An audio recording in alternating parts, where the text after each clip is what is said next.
Hey, this is Stacy again from the Soul Pod. I want to do a follow up on the last video when I talked about the 1 degree rule or 1% rule. I kind of got off track a little bit because I really started talking more about another concept called bite sizing.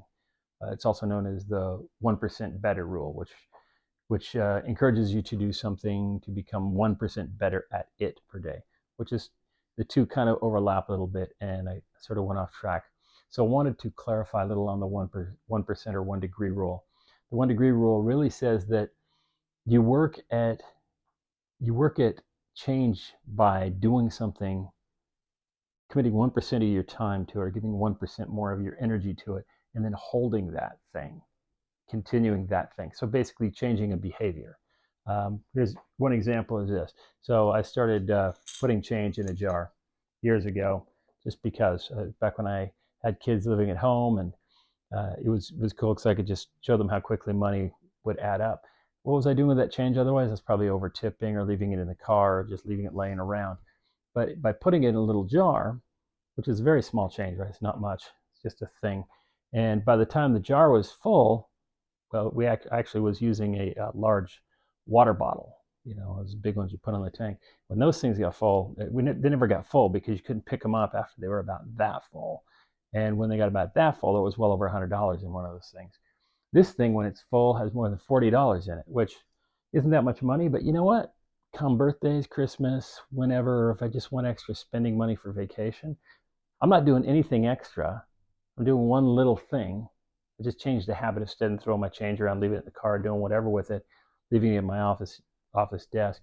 I dropped it in this instead. I just gave myself $40 or $50 every time I empty it. It's a small change, right? But it's one that I've consistently done. Now, that's a really small example because it's not about personal growth so much. Other examples of changes I've done are things like going organic, right? I had a lot of resistance to the idea of going organic. I was like, it's so much more expensive to eat organic food. It's really not, because when you eat organic food, as it turns out, you eat a lot less of it because it's healthy. So your body says, that's cool. You can stop right there. But I was resistant to it for a long time. And it was a really small change. I'm still eating the same sorts of things. It's just that I'm being more careful about what I'm putting in my body. The long-term result of doing that for years now, 3 or 4 or 5 consistently, is that I'm healthier. I enjoy eating food more. I love to eat more salads and things that are good for me. I eat less junk, more energetic. It's a really small change, but it's a change that I made and then I stuck with long term. So instead of ending up here, I ended up here. Less healthy, more healthy. See what I'm saying? So these are little things you can do. Planting a garden is a good example too. Planting a garden doesn't really take that much work. Even if you say live in an apartment, you want to plant an herb garden, plant some seeds in a window box, water it every day. It's a very, very small amount of your time. The end result is you get cool herbs or fruits and vegetables or whatever you happen to be growing. I got potatoes growing in the backyard right now and some other cool stuff. But it doesn't take that much work until summer comes, then I got to make a point of watering it. But small changes over a long period of time, when you hold those changes, make a huge difference in your life. Is there something you want to do, but you're looking at and you have resistance to because it's just too big? Just too big. I want to write. I want to write code. I want to know how to. I want to learn how to write video games, but I got to learn to write code to do that. And I can't write code. I don't know how to write code. I don't have time to take a class. You have all these excuses. That's resistance, right? But did you know you can actually write code online? There are places you can go online where you can learn to write code for free or practically nothing. And you can do it at your own pace. If you want it, you can do it. Well, I don't have that kind of time. It's so much time to learn how to do that. It's not. 1% of your day. We've got 24 hours in a day, 60 minutes per hour. That's 1,440 minutes in a day. So 1% of your day is 14 minutes. Right now, you're spending 0% of your time learning to write code. 14 minutes a day. That's all you do. But that's more than an hour a week.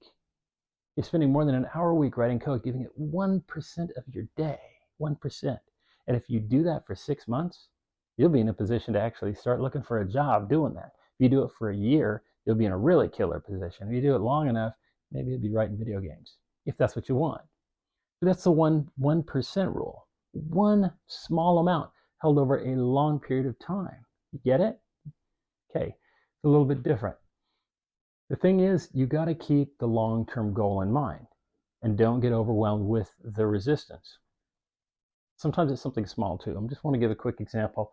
Years ago, someone said, "Ah, you should read instead of." Someone I looked up to as a mentor said, "Instead of watching TV, you should try reading before you go to bed." Why do you watch TV? I do it to get tired, so I go to sleep. I get tired reading books too. Well, read a book. So I got in the habit of reading a little bit every night. And the end result is that I'm not filling my brain with things that aren't that useful to me on TV. Instead, I'm filling my brain with really interesting stuff because I'm going out of my way to buy a book, or maybe even I don't even read it. Maybe I listen to an audio book, but I'm learning something. Even if it's just a novel, I'm learning about how to tell a story, right? Yeah, more often than not, I'm reading something that's nonfiction that's actually useful to me. Personal growth, right? Small thing, big results. Every year I know a little bit more than I did before, right? It's important too to remember that this, like every other rule, works in reverse. If you're doing something good now and trying to move forward, getting to a better place in your life, and you stop doing that thing, now you're having negative forward movement.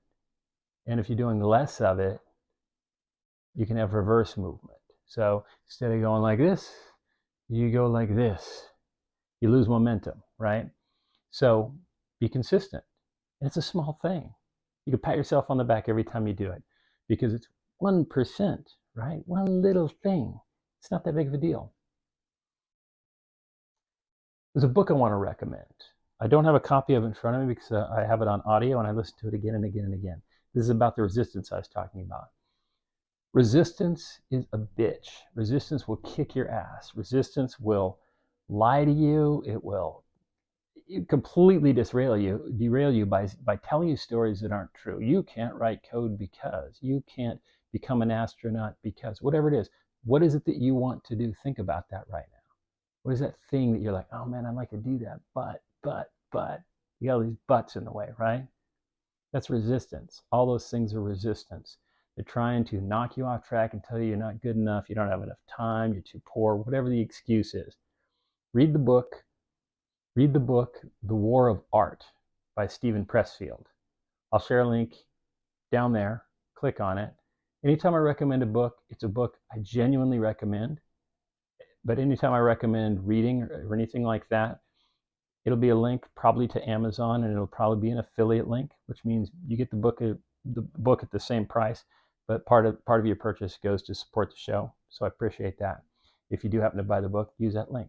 But I highly recommend that book. And like I said, I got it on audio. I listen to that thing over and over and over again. The thing I love about it is this: The War of Art, which is a great play on the art of war by Sun Tzu. The War of Art is all about kicking resistance's ass, understanding how resistance works inside of us, and saying, hell no, I'm not going to let you win. It's something I listen to regularly to sort of reboot me, to recharge my batteries and remind myself, oh, resistance is sneaking in, right? Get The War of Art, check it out. The thing to remember that's most important about this concept is that patience is the key. Patience. You start the process, you get the 1% change happening, and you stay on track. Just keep doing it every day, right? The difference between here and here is very small, but over time, where you end up is very different. You follow me? Where do you want to be at the end of the year? There's something at the end of the year that you would like to be doing. Maybe change a job. Maybe be more comfortable talking to someone of the opposite sex, approaching guys or girls. Move 1 degree at a time towards that goal. 1 degree, and just be consistent about it every time. Move closer to that goal. You can do it. Plato, as I mentioned before, one of the quotes I love from Plato is, nothing ever is, everything is becoming. Nothing is, everything is becoming. Everything's in a constant state of change, including you, including me. We are all becoming. The question is, what do you want to become? What are you becoming today? Get out there and become it. You got this.